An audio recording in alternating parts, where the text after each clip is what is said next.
तरङ्गिताक्षी धृतपाशाङ्कुश पुष्पबाणचापाम्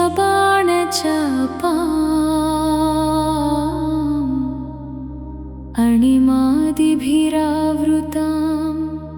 मयूखैः अहमित्येव विभावये भवानी।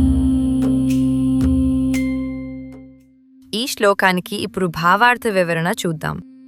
ఉదయ బాలభాస్కర్ని అరుణకాంతులతోనూ ఉప్పొంగు సాగర తరంగముల వలె కరుణ ఉప్పొంగు కన్నులతోనూ ఒక చేతితో పాశమును, రెండవ చేతితో అంకుశమును, మూడవ చేతితో చెరకుగడ విల్లును, నాల్గవ చేతితో పుష్పబాణమును ధరించి అణిమాది అష్టసిద్ధి దేవతలు తన చుట్టూ ఉంటూ సేవలు చేస్తుండగా తేజోకిరణములను వెదజల్లుచు ఆ జగన్మాత నా హృదయపీఠముపై ఆసీన అయ్యున్నట్లుగా నేను తన్మయము చెందుచు మహేశ్వరి అయిన ఆ భవానీదేవిని ధ్యానించుచున్నాను. ధ్యాయేత్ పద్మాసనస్థాం వికసితవదనాం పద్మపత్రాయతాక్షీ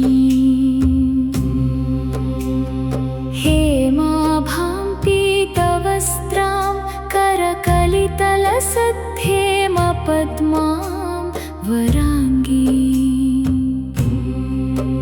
सर्वालङ्कारयुक्तां सकलमभयदां भक्तनम्रां भवानी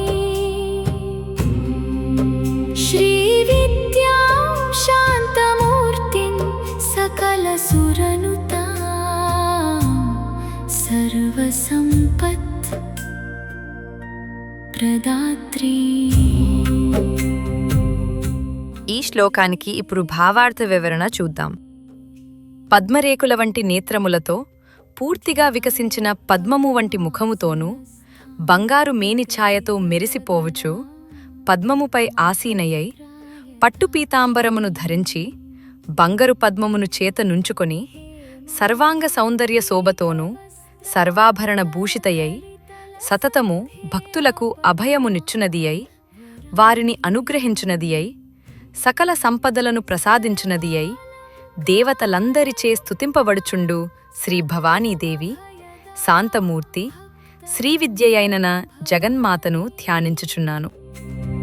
సకుంకుమ విలేపన మళిక చుంబికస్తూరికాం సమందహసితే క్షణాం సశరచాపపాశాంకుశాం అశేషజనమోహిని మరుణమాల్యభూషోజ్వలాం జపాకుసుమభాసురాం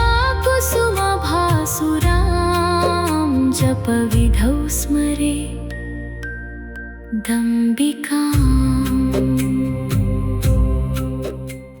ఈ శ్లోకానికి ఇప్పుడు భావార్థ వివరణ చూద్దాం.